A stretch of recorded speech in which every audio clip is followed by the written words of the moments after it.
Okay, sorry for the interruption. Go ahead. That's all right. So so I'll talk a little bit about the kind of 2015 to present here, and that transition to team dynamics, and the kind of building of the service catalog.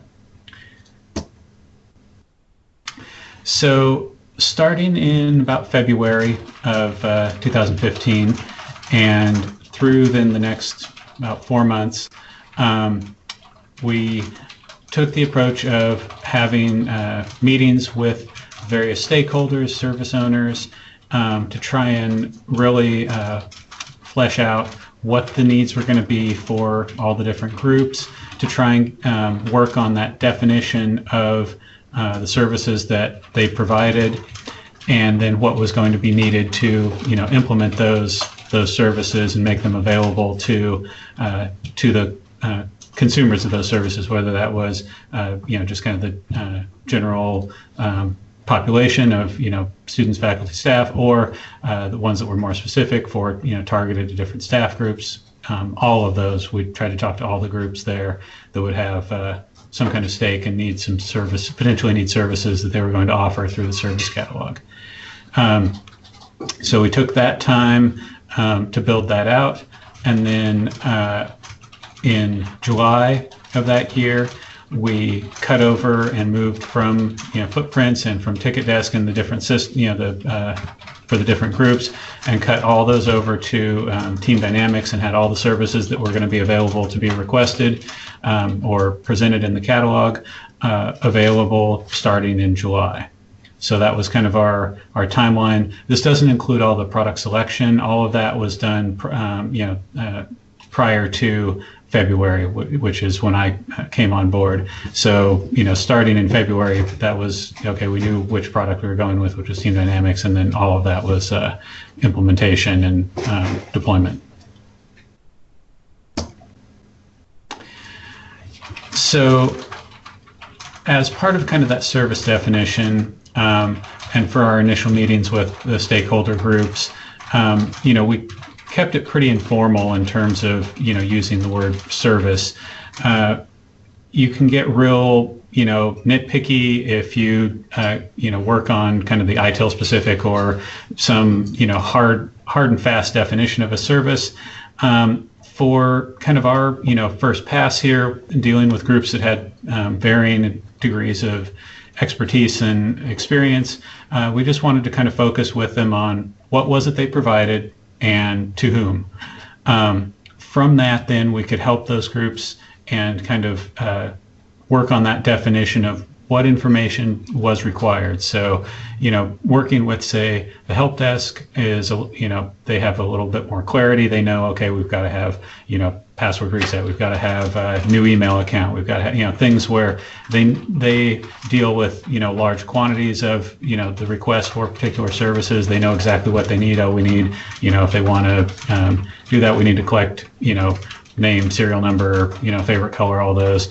So, but then we also worked with other groups where maybe it wasn't quite as clear, where they had maybe other support issues that they provided, and they needed to, kind of delve a little bit, talk amongst their team, and decide, oh, okay, well, here's when somebody needs support for this particular issue in Blackboard, here's what we need to collect from them. We need to get their course number, things like that. So that was kind of that iterative process, working with the different groups and teasing out, exactly what information was going to be required to provide, those services. And again, working on kind of that, looser definition of service, so that we didn't get hung up on, oh, is that technically a service, or no, that's not. Really tried to focus on, what are your customers going to be asking for? Can we present that, as something meaningful to them, collect them some information, and then provide that service. And then with the idea then that we could build and refine that over time. In terms of kind of taxonomy, this is, there's no way you're ever really done with this. We tried to do, an initial categorization just by kind of logical groupings. And then we did have a small steering committee so that when we had the inevitable edge cases, or should these go together or should they be separate, decisions to make, we could do that with a small group that would make those final decisions, so that we didn't have, it was neither one person just kind of enforcing their idea of taxonomy, and that we didn't have where it was just up to whomever had their service in, because then you end up with kind of no real cohesion and consistency. So one of our motivations was to keep kind of the top level list of categories as small as possible. You'll see that, I can show you and send out a link to our service catalog. As small as possible isn't tiny in this case, but the goal was always like, okay, do we really need a new top level category for that? Trying to make it so that we didn't have 40 top level categories, so that the browse experience was just impossible to really find any meaningful information.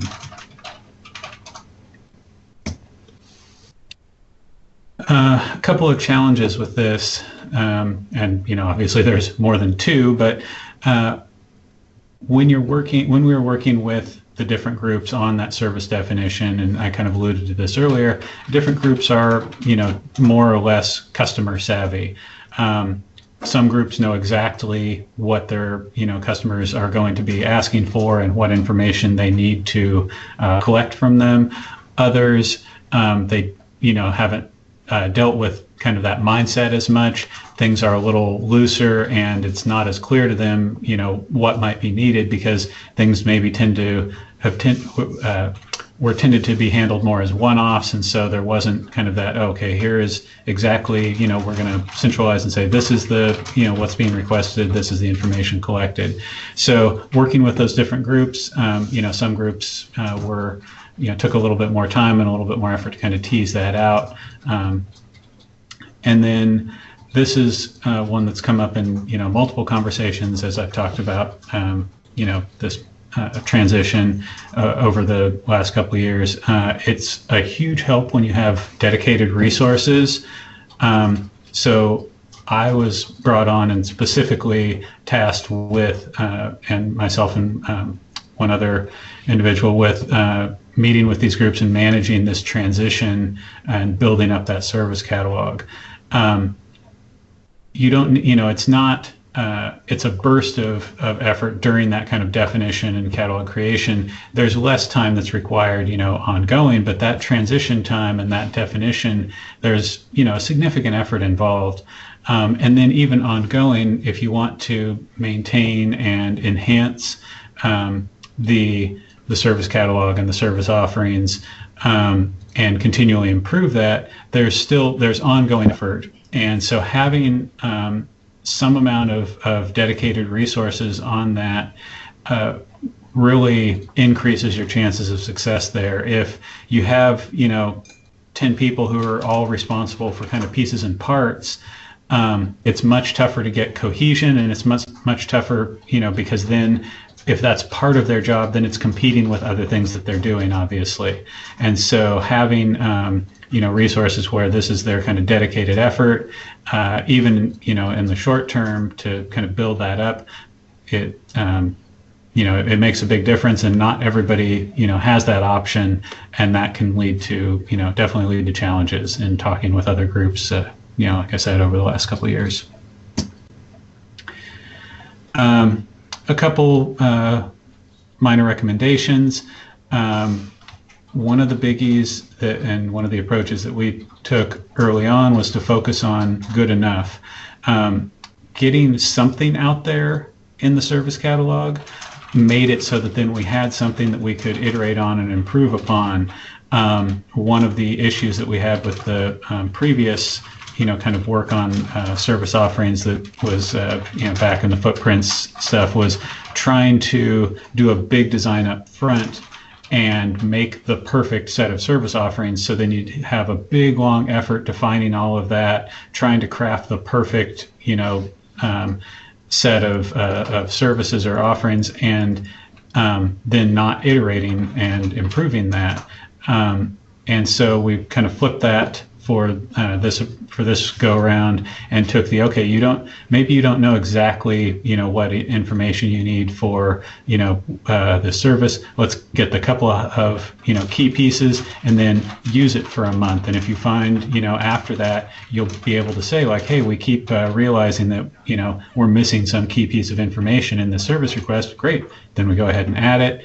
And if you find, hey, nobody's actually making this other service request, then you can realize, hey, maybe we need to combine those, or remove one of those that it's not really useful, or add a new one that you find you keep getting people asking about that isn't in the catalog.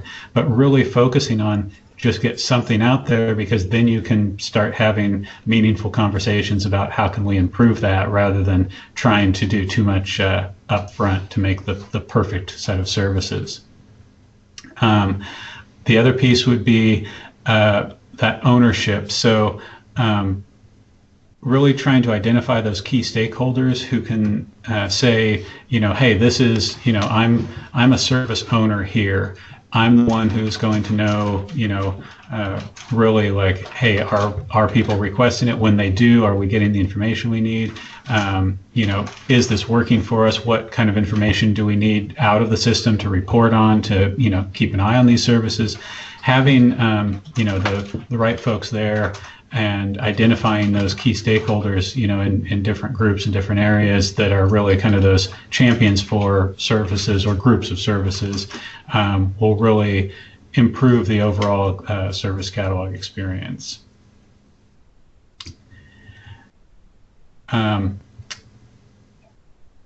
last thing I wanted to note there is, on that note about reporting, really keep an eye on things and focus on those continual incremental improvements.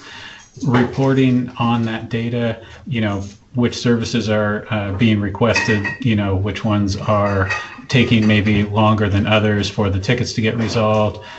There's a ton of data, that you can get out of the system, but trying to focus on, key pieces of information to pull out of the system for reports, and to monitor those reports, to really kind of be able to keep a pulse on the service catalog and see, via surveys, via, other polls, anything to get and gather that information, so that you can go back and make the service catalog kind of a living, breathing thing, rather than just kind of a static entity that, once it's constructed, there it is, and yeah, some things are there, some things aren't, and you're just stuck with it. So really being able to gather that data and monitor that data, and then improve upon what you find, is very, very important to the success of it. So I know that's a very kind of, high level overview, but I wanted to kind of hit those points, and then hopefully that can seed the conversation for any questions you guys might have. Thank you.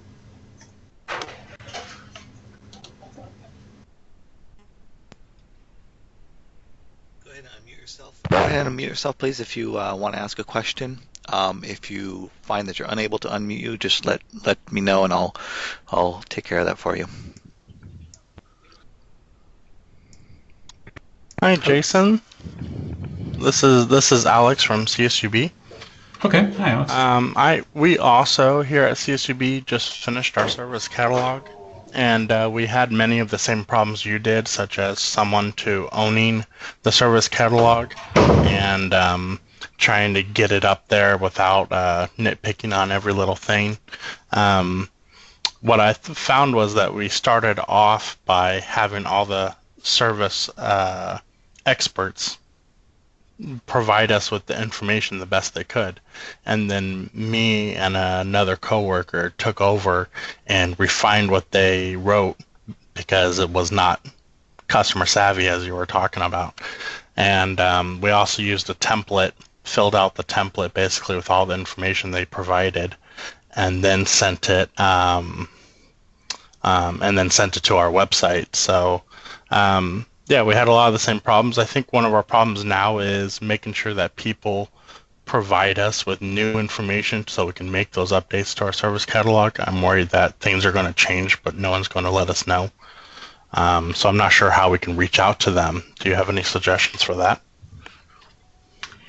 Yeah, I know for us we have kind of a couple pieces in there. We have like an overall ITSM steering committee, and we tried to put a couple of the managers on from different areas so that we could, reach out and hear from them. Hey, are you hearing stuff, from your team about this is working, this isn't? Or to push information the other way to say, hey, we've noticed in reports that, these tickets aren't getting handled, or, these don't seem to be getting resolved, in the way we expected. And so trying to, kind of keep the lines of communication open that way via that steering committee.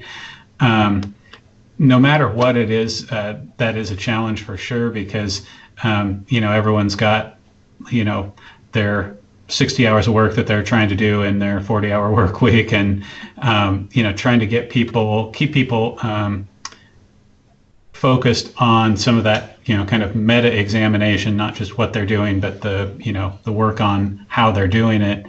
It's a challenge for sure, but yeah, trying to have maybe some established session, even if it's just once a month or every other month, where you can just try and meet with some of those key managers to, get that pulse. And then, we have had some success with just that, trying to keep that culture going of, we're trying to be responsive and help them. So, most folks, as they start to realize, or at least some of the folks, as they start to realize, well, it actually makes my job easier if I get, if the service is managed properly and I'm collecting the right amount of information, or the communication with the customer, goes more smoothly. And so we've gotten, good buy-in from a large percentage of folks because, as they start to see the benefit to it, they don't mind as much taking a little bit of time to, do some of that kind of meta level work and feed some of that information back.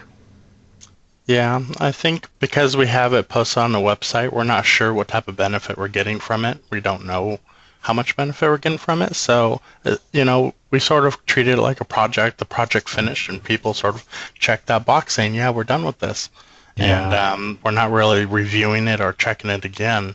Or, I don't know who in my organization. I'd be like, I can talk to the directors for each section of IT and say, hey, have you had any change in your processes? And I'm sure I'm going to get a good, solid no. Yeah, the reporting side is definitely important there. If you can find ways to tease that information out so that you can say, hey, we've noticed, this is getting used or this isn't getting used, or, because otherwise, and that was exactly the situation, before I was here. When I came in, they'd had a system, but with no real information about, and no kind of desire to kind of look at that and iterate on it. And so, that's a challenging cycle to break out of for sure. Okay, thank you. Hi, Jason. Hello. This is Sean from Cal State Long Beach. A question about your transition from footprints to team dynamics. Here at Long Beach, we're still using footprints, and we're actually at a crossroads where we're thinking about transitioning to a new product or just upgrading to a newer version. So I'm just curious to know what the thought process was when you made that transition to team dynamics, and kind of what were the selling points?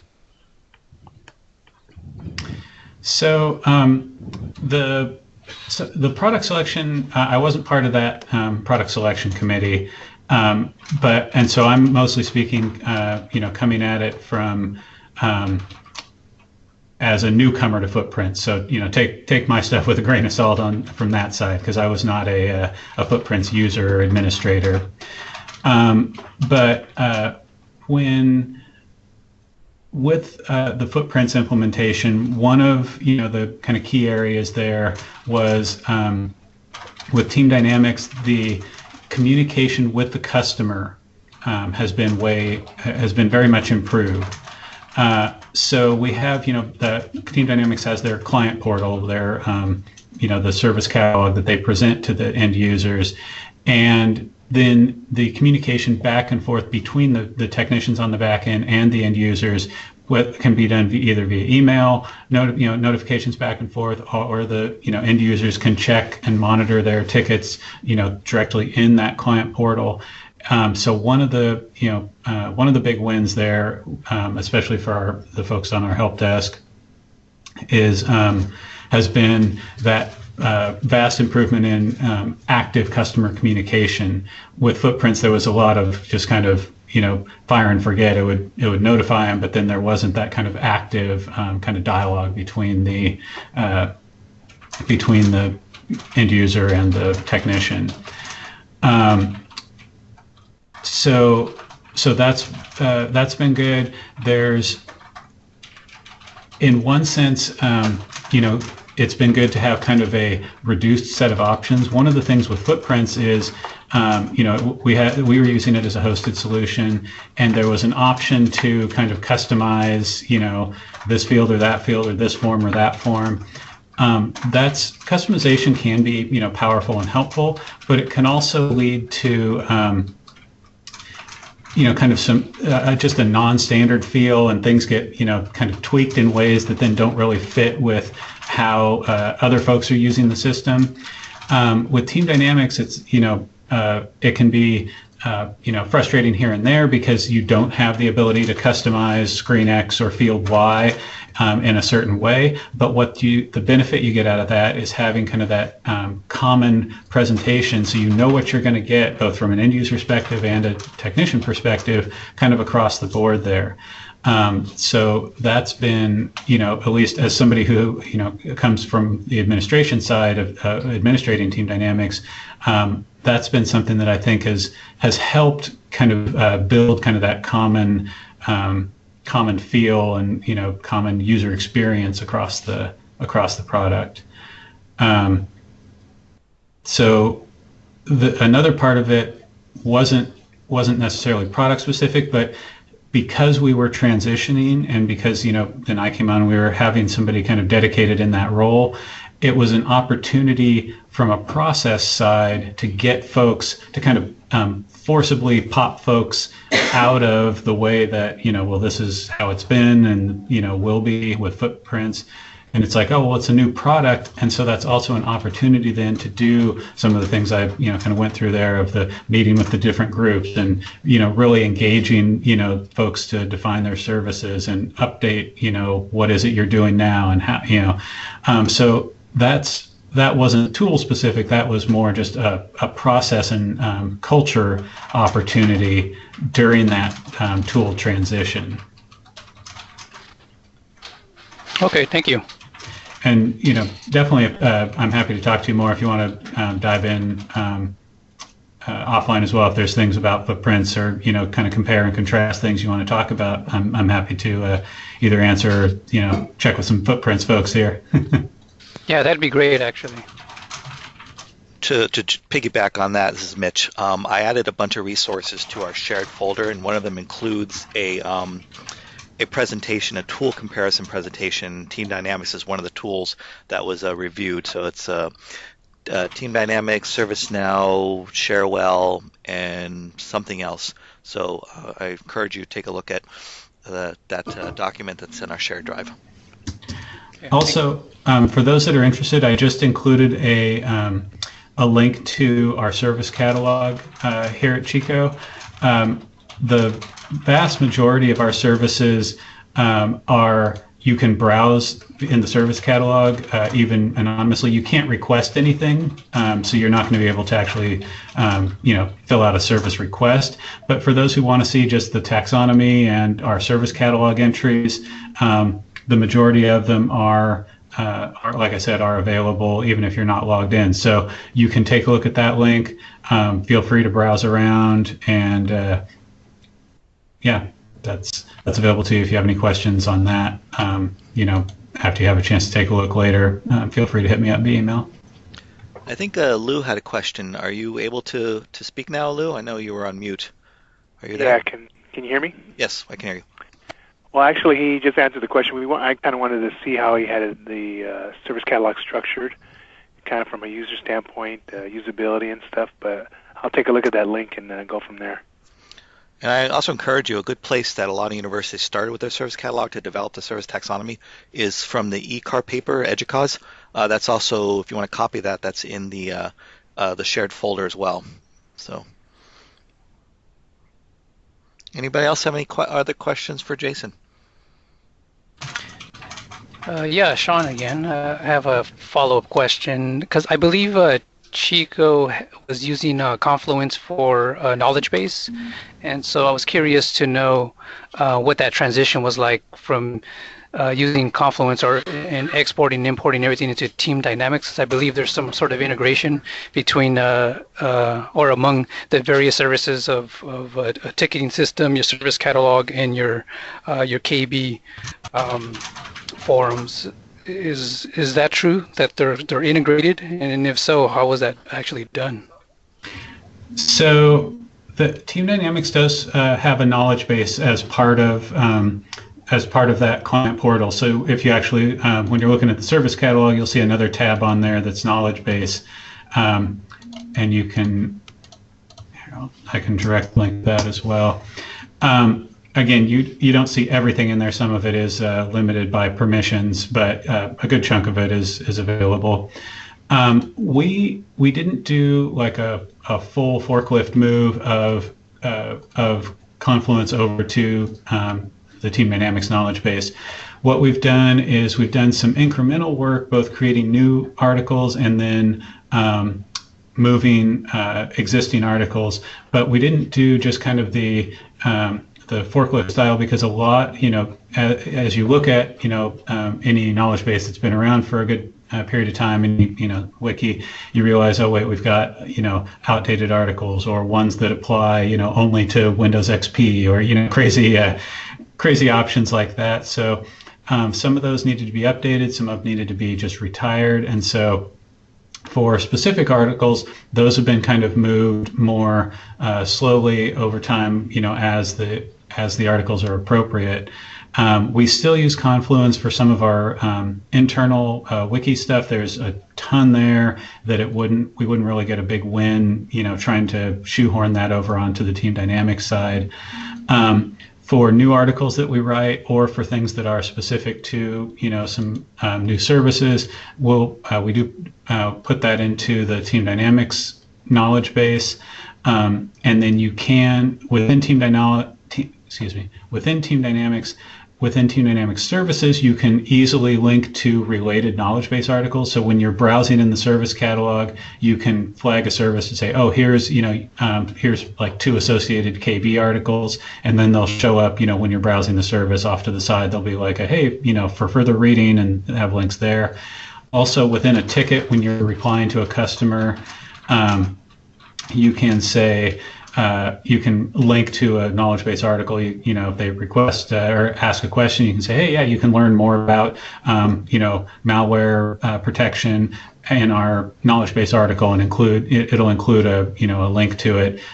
You can deep link directly to them, but if you're working within like a Team Dynamics ticket, you can just browse, the KB articles and create references to them as part of the managing the tickets as well. Did that kind of answer your question? Yeah, thank you. As far as the linking KB articles to tickets, is that done dynamically? Like, is it smart enough to do that, or you're actually doing that manually when you're configuring your categorizations? It's a manual process. The technician would specifically say, oh, you should read, article 1234, which is about malware, for instance. Yeah. Okay. Thank you. Yep. Hey, Jason, this is Scott from San Francisco. One of the questions that I have for you, and I'm relatively new to SF State, so we are using footprints. The ITS had attempted to build a service catalog when they rolled out footprints years ago, but they got overwhelmed by how many services were out there, and it became an administrative headache to keep up with them. How did you guys, I know you said you kind of drew that line of what's good enough. Any more insight that you have and around how you can limit that but still have an effective service catalog? And also, how many people do you have supporting like the catalog item administration? Yeah. So answering kind of your second question first, the initial kind of setup and rollout and all of that was a larger endeavor, but on an ongoing basis, it takes up. I'm the primary on that, and with maybe like a quarter of my time, but that's very much a steady state, situation now that we've been working with it for a couple years. In terms of kind of the good enough, the biggest thing that comes up or that came up when we were doing some of the initial rollout is there are often groups where they want to make every single variation of a thing that they do presented as a service. So they'll have a dozen services that they want to offer. For those folks, what we tried to do was to pare that down, because when push comes to shove, there's for a lot of folks, there's usually a couple of things that they get requested the most. And so what we tried to do for those was say, well, you totally might have that many, but is there could we start with, say, your top 2 or 3, and then from there, you can kind of keep track of what keeps coming up that isn't in the service catalog. So doing that kind of helped pare down maybe some of the initial offerings to just what's needed, and then you can find out, like, are people really requesting this thing? If they're requesting it, if one person every 6 months asks for something, it really doesn't need to be a service catalog entry. It could be, but that's okay to have as kind of a one-off that's handled via email or something like that if it happens a grand total of twice a year. But the things where you've got a dozen requests coming in each month for this particular thing, then okay, that is something then that we need to get. And obviously there's a spectrum in between, but trying to tell folks, all right, well, trying to pare down that initial list and telling folks, hey, it's not that you can't have more, but let's just start with those couple. Definitely, there's no way around it that you do if you have a kind of a central service catalog, you do end up with a fair amount of services, and it does take some amount of administration there. So having at least some portion of a resource dedicated to that goes a long way. Also, if you can kind of foster that service owner mentality to distribute out a little bit, not necessarily the administration, but at least, for particular areas, having like a point person who's the one who kind of, owns that little area of the service catalog, just to know, like, hey, do we need new services? Do we need to update, because we don't handle this service that way anymore? Trying to distribute that kind of load out a bit is, it's a challenge, but it's something where if you can foster a little bit of that distributed workload, it can go a long way to not having the administration be quite as cumbersome for an individual. This is Mitch, Jason. I just want to add a little bit what you say. I think if you're a smaller shop, it really helps to focus on, as a service owner, maybe you focus on a service line. So if it's like collaboration communication, you might have a service owner group or owner that supports that particular service line. And I think you're right on spot when you say, don't don't build out too many services. Make sure you understand what your high volume services are based on the types of requests that you get.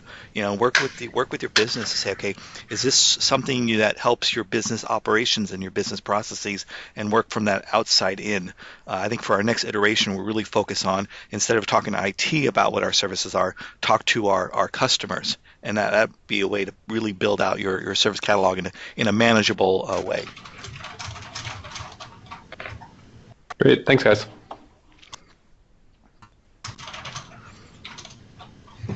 Okay. Any other questions? We're right at about 9:50.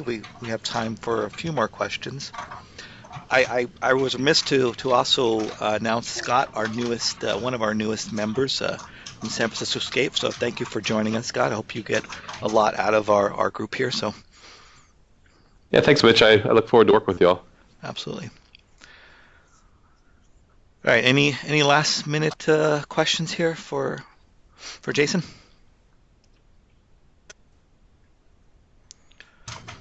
Okay, again, if you're interested in either doing more of a deep dive on the service catalog and want to have help building out your service catalog, I have some names already. If you feel like you are, you don't have to be, an expert, but if you feel like you can contribute as a mentor, I'd really enjoy that, and I think the rest of the people that sign up to get some help would really enjoy that as well. So I'll reach out to those who've said that they're interested in participating in the program. If you want to be a mentor, just send me an offline email, and I'll help facilitate, a session or two. So, all right, well, if that's it, thank you everyone for taking some time out this morning. Again, thank you, Jason, for presenting your catalog.